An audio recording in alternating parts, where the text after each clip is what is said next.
Happy New Year. There's something just great about a new year, but in 2020, I thought we would have like cooler stuff by now.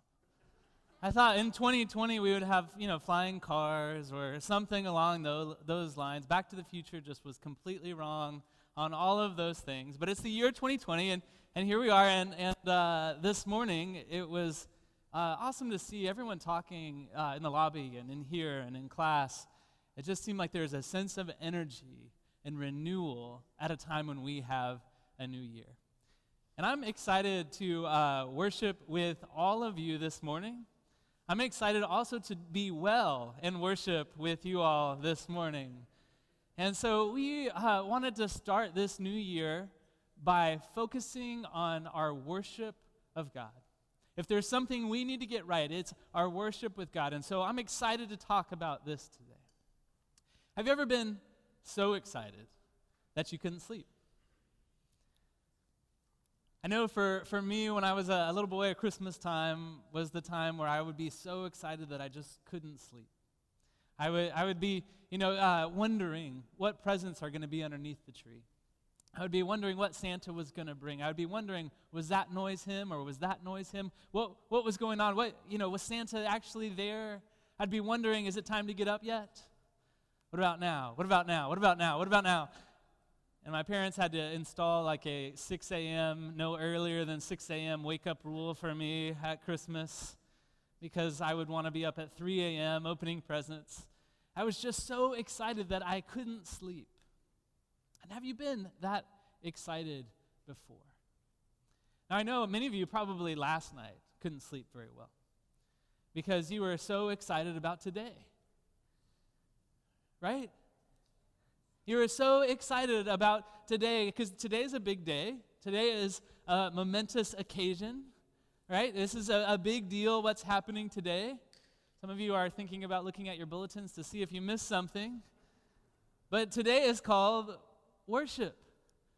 And it is a big deal. But I know I wasn't born under a rock, and so I know that maybe you guys slept really well last night. And maybe you weren't so excited about worship that, you were up waiting for it to start. And I know that some of you on Sunday morning look at the alarm clock and you think to yourself, how many more minutes do I have until I can get up and be well-dressed and reasonably on time? Right, balcony people? That's sometimes our goal. And sometimes I know that you wake up and you think, oh, I can't wait to get a cup of coffee. And your excitement for coffee sometimes supersedes your excitement for worship. And I'm not saying that to guilt everyone here. I'm just saying that should it be that way? Should it be that way where sometimes our excitement for worship is eclipsed by our excitement for trivial things? And so what I want to talk about today is our posture in worship. Not are you sitting up straight, not those corrections your mother may have given you when you were growing up, but our approach to worship, our approach before God, our mood before God, the way that we see ourselves, the way that we approach His throne, the way that we sing, the way our heart is, the way our mood is. These are all part of our posture before God. And so just for fun, I'm going to throw up some pictures on the screen, and I want you to tell me the posture of the person that you see on the screen. Are you ready? You can say these out loud. We're going to have some fun. Oops. What's the posture? Bored. Some of you might say, I'm not listening.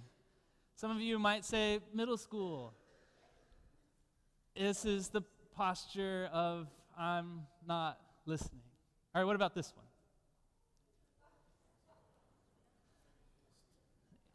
Joy, excitement, airtime. Okay, what about this one? The hand over the heart, head tilted ever so slightly to one side. This is the universal sign for gratefulness. And so I don't know why this is the sign for gratefulness, but this is what it is. And so this is a posture that we could have. All right, call them out. I want to hear what you think. Happy. That's the first word that came to my head. I love this boy's happiness about life. This is a posture. This is an approach that we can have before God. Tired. Bored again. Hopefully the first word that came to your head wasn't church. And so what about this one? Distracted. It's the first word that came to my head. I love this picture because this man in front is excited. He's happy, but he's just happy about something that has nothing to do with what's going on around him. He's happy about the girl that texted him back, or the Facebook post, or the meme, or whatever it is that's happening on his phone. He's excited and happy about that. Meanwhile, what is everyone else? This is what I like to call adult face, right? This is the face that we put on no matter how we're feeling. We don't want anyone to know how we're feeling, and so this is the standard face that we carry around. Yes, I feel one way or another, but I'm not letting you know what it is, and so here is my standard adult face. Or sometimes preachers might call it church face. Because whether you're listening or not, this might be how your face looks. Are we allowed to be more excited than adult face? Are we allowed to be more joyful than adult face? Yes, we can be joyful before God. We can be excited before God. We can also be sad before God. We can have a lot of different postures when it comes to our approach before God. And so, what approach do we want? I think we need to admit to ourselves, and it's good to be honest, is that sometimes we struggle with our posture in worship. Sometimes it's hard. And so we come, and sometimes our posture is God is an afterthought. And we come in and we really didn't think in the morning about God. We didn't have our morning prayer. We showered. We got dressed. We got our coffee. We got our breakfast. We made it all the way to worship Him, and we walked in before we really prepared. We didn't get enough sleep the night before, and so maybe we might be tired, like that boy was in that picture, because we didn't prepare our minds for worship. And so then God becomes an afterthought in the moment of worshiping together here. And that's not how it should be. Sometimes we struggle with distraction. And I know that the distraction is all over the place. Somewhere probably in the teen section, there's a boy sitting next to a girl, and all he can think about is the girl that's sitting next to him. Right? Some of you have started, a book, and you're thinking about finishing that book this afternoon. Some of you are thinking about the football games that are happening this afternoon. And so there's all sorts of things that are distracting us. Some of you are already on lunch. Maybe I shouldn't even said that word lunch. But we're distracted sometimes. Sometimes our posture before God is masked. And what I mean by this is if we have sin in our life, if we come before God and we have sin that we have not admitted to Him, and we worship God like everything is okay, what is that? It's a mask that we wear in worship. Sometimes our worship is restrained. And I'll say this, we, in the churches of Christ, this is a struggle for us. We tend to be an analytical bunch, right? A left brain bunch of people, and we think and we can't turn that part of our brain off to express our joy and love for God. And so sometimes what happens when we come in this room is we're in evaluation mode. Oh, I like that song. I don't like that song. I don't know about that. And so we evaluate everything that's happening, right? And how does that affect our posture before God? We're not thinking about Him. Sometimes we think to ourselves, well, worship is about reverence, and reverence means stiffness. As long as I don't do anything distracting, then that's reverence. Well, where's the room for emotion? Where's the room for expressions of love and joy? And so sometimes our approach to God, our posture before Him, is restrained when He wants our full heart. Do we see that? He wants whatever you're feeling. I don't care if it's anger. I don't care if it's love. I don't care if it's joy, and you're having a hard time keeping the lid on it. I'd pop the lid off. I don't care if you're dancing in here. David danced before the Ark of the Covenant. You can dance in worship. My mom does it every Sunday. And Dave does a good job dancing here sometimes too. We can dance before God and express our joy before him, but our posture in worship matters. The word for worship is the word in Greek, proskuneo. And we read this word, it's translated worship, and that's what we think. We think of something in this room. But the reality is that this word for worship is this. And so when they read it in Greek, they don't think of this in this room. They don't think hands raised like we always see in pictures. They think of face down before God.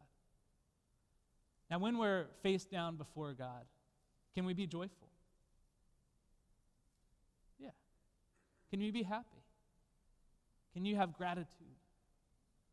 We can have everything before God. It is hard to do certain things like this. You can't very easily say, "Mighty God, I defy you," when you're face down before God.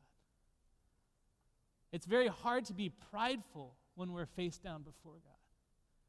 It's very hard to, be arrogant when we're face down before God. And so I would say that a lot of times the best approach to our posture in worship is to be humble. What would it look like? What would have to change? What would have to happen in your life for your worship to look like that? For your worship to be on your knees. For your face to be bound. Maybe not physically. There's not a lot of room between our pews here. But in your heart, in your mind, in your mood, what would it look like for you to be face down before God, giving him everything that was on your heart? But I hope that our approach to God is humility. I hope that our approach to God is to be humble in everything that we do. Because we cannot worship God wearing a crown on our head. And we do this sometimes, right? We sometimes have pride. Can we admit that to ourselves? And we come, and if anybody did us wrong, right, we're very upset about it because we have pride, and this is a crown that we wear on our heads, and we come, and sometimes we have it on. We cannot worship God with the crown of pride on our heads. Sometimes we're very impressed with ourselves, right? We're impressed with our success. We're impressed with our ambition. And again, we cannot worship God with a crown on our own head. Sometimes we come in, we're just thinking about what we want. Now we're past Christmas now, so now everybody thinks about what they're going to buy themselves because they didn't get it for Christmas. Sometimes this is the crown that we have on our heads, is what do I want? What do I need? How can I fulfill my needs? Sometimes the crown is comfort. And so we struggle sometimes to worship God because we wear some sort of crown of selfishness on our head. And I'm guilty of this. And everyone in here is guilty of this. So how can we get through this? How can we find an approach to God in humble worship and a posture before him that honors him and changes us? In Luke chapter 7, verse 36 through 39, we started reading this. I want to just refresh our memory on the beginning of this story. It says, one of the Pharisees asked Jesus to have dinner with him. So Jesus went to his home and sat down to eat. When a certain immoral woman from that city heard he was eating there, she brought a beautiful alabaster jar filled with expensive perfume. Then she knelt behind him at his feet, weeping. Her tears fell on his face, and she wiped them off with her hair, and then she kept kissing his feet and putting perfume on them. When the Pharisee who had invited him saw this, he said to himself, if this man were a prophet, he would know what kind of woman is touching him. She's a sinner. And so, what is her approach? What is her posture in worship? What is her mood in worship? Well, she's prepared. She finds out that Jesus is coming to her town, is going to be a dinner guest of Simon the Pharisee, and she gets prepared. She has this alabaster jar of perfume, and I don't know whether she bought it or she just had it. But she brings it in preparation, expecting to find his feet cleaned, ready for anointing. But instead, his feet are filthy. They're dirty. They're grimy. I mean, they didn't have socks. And so they're wearing sandals, and it's not a pretty sight. And so Jesus is reclining at this table, and this woman instead sees Jesus' dirty feet, and for whatever reason, she's overcome with emotion. I don't know whether it's because his feet and the dirt there reminded her of her own filth, or if she's just upset that this Pharisee didn't have enough sense in order to wash the feet of the Son of God. But she begins to just cry.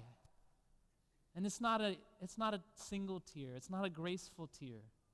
It's an ugly cry. Have you ugly cried before? It's not pretty. And there are lots of tears.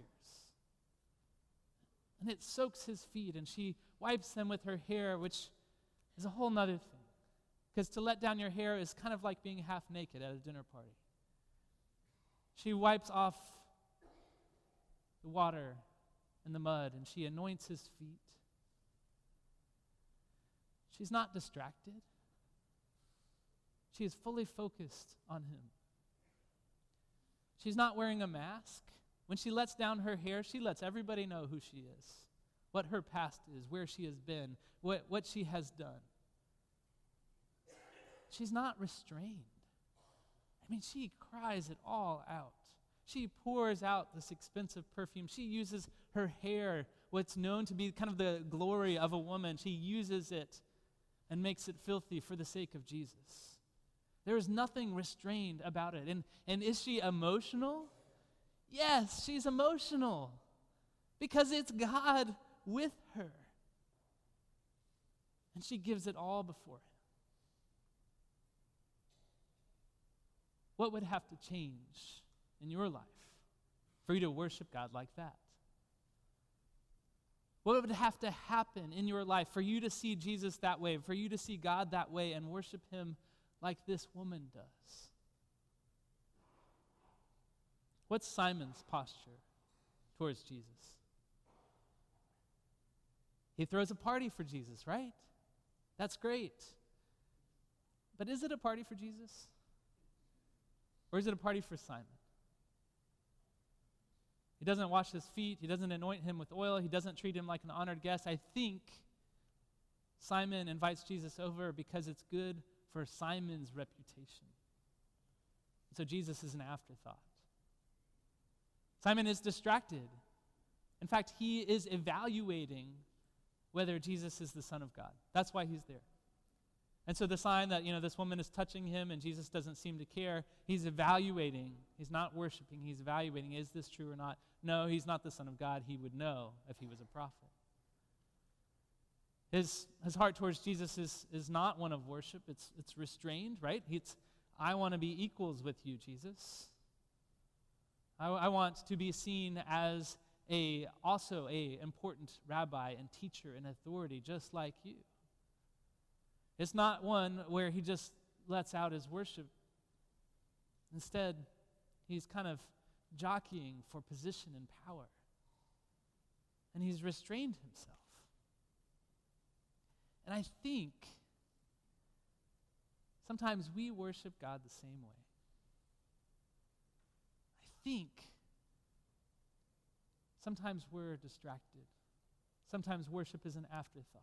Sometimes we wear masks. Sometimes we are restrained in our approach and worship to him. And it should be different. I want you to see something. Is that the posture of our worship affects the transformation of our lives. And so this woman, when she comes, we read, what happens to her sins? They're forgiven. And Jesus sends her off with the blessing, your faith has saved you, go in peace. And so there is only one person who has changed from that day, and it's the woman. Because she found a way to worship in humility. Because she found a way to worship unrestrained and focused and without masks and without pretense. Because she found a way to honor her Savior with everything that she was. And this verse in James chapter 4, verse 10 just reminds me of our approach and our posture before God should be to humble ourselves before the Lord. And what will he do when we do that? He will lift us up in honor. But what happens when we honor ourselves? What happens when we come with a crown on our head to worship? What happens when we think, oh, God, I'll give you an hour, but no more? What happens when we're just too busy thinking about ourselves during our worship time that we forget to really pay attention to us? To Him, sorry. We place a crown on our head, and we forget the one that we're worshiping. And so I think the solution to this is to really see what worship should be like. And to do that, I want to look at a passage in Revelation 4.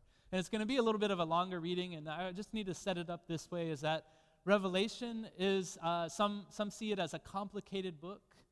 And there are lots of different interpretations, and we're not going to get lost in those today.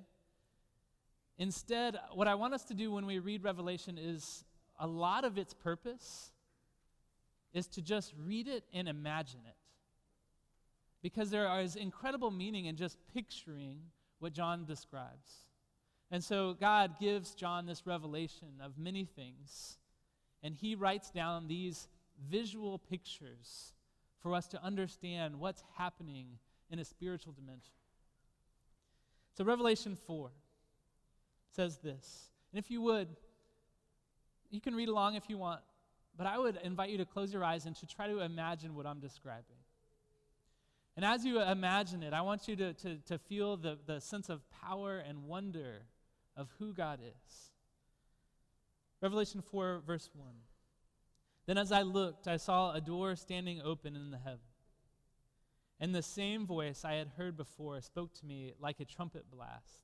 The voice said, "Come up here, and I will show you what must happen after this." And instantly I was in the Spirit, and I saw a throne in heaven, and someone sitting on it. The one sitting on the throne was as brilliant as gemstones, like jasper and carnelian, and the glow of an emerald encircled his throne like a rainbow. 24 thrones surrounded him, and 24 elders sat on them, and they were all clothed in white and had gold crowns on their heads. From the throne came flashes of lightning and the rumble of thunder. And in the front of the throne were 7 torches with burning flames. This is the sevenfold Spirit of God. In front of the throne was a shiny sea of glass, sparkling like crystal. In the center and around the throne were 4 living beings, each covered with eyes, front and back. The first of these living beings was like a lion, the second like an ox, the third had a human face, and the fourth was like an eagle in flight. Each of these living beings had 6 wings, and their wings were covered all over with eyes. Inside and out, day after day, night after night, they kept on saying, "Holy, holy, holy is the Lord God, the Almighty One, who always was, who is, and who is still to come." Whenever the living beings give glory and honor and thanks to the one sitting on the throne, the one who lives forever and ever, the 24 elders fall down and worship the one sitting on the throne, the one who lives forever and ever, and they lay their crowns before the throne and say, "You are worthy, O Lord our God, to receive glory and honor and power. For you created all things, and they exist because you created what you pleased." And we imagine this scene. There's power in this scene, isn't there? I mean, there's a throne, and there's someone sitting on this throne, and then there's, it described as beautiful as rubies and gemstones. But there's also power in this beauty, and then so there's strikes of lightning, and there's thunder, and so it's all kind of set up around this one throne, and you've got 24 thrones around them, and there's 4 beasts, and they're pointed inward towards this throne, and they are singing to God, and these elders are singing to God, and it's holy, holy, holy is the Lord God Almighty, and it never stops, and they keep on singing and singing and praising and praising. And then what do the elders do? These 24 elders are said to represent basically the people of God. 12 from the tribe of Israel and 12 from the apostles represent all of God's people. And so what do? Well, they bow down before him. face down, but they do something before that. They take off their crown and they lay it down before the God who created everything. And they get on their knees and they say that God deserves all of the honor. They say that God deserves all of the glory. They say that God deserves all of the power. And they lay down everything that's theirs at his feet and they worship him. I should have thought about different clothes before I did this today. That is worship. That is how we're to posture ourselves before God in worship. But I think we don't always see it that way. I think we just get blinded and distracted by everything in the world, and we miss what's really going on, not only in this room, but in the way that we live our lives forever. You cannot worship God wearing a crown on your head. You cannot worship God if you still have pride, if you're not willing to lay down the things in life that are important to you, and say that he deserves the power and he deserves the glory. It just isn't going to happen unless we humble ourselves. And so when we come in this room, if we're thinking about ourselves, we have to lay down our crowns and honor him. And I think sometimes we become so concerned with our own crown that we forget to bow before his throne. Sometimes we're so concerned about ourselves and what we've done and where we've been and what we're going to do that we forget to put our crown down before him. So I want to ask this question. What is your crown? What is it? What keeps you from worshiping God? Is it sin? Is it distraction? Is it pride? Is it selfishness? Is it desire? What is it that keeps you from bowing down before his throne? And I want to encourage you today, whatever it is, whatever you carry, whatever sits on top of your head, to place it before his throne and worship the God who is here with us. If you need our help to do that today, we have a prayer room where we will pray with you. Or if you're ready to give your life to Christ and lay your crown down for the first time before his throne, we want to sing now about a God that we will fall down and worship.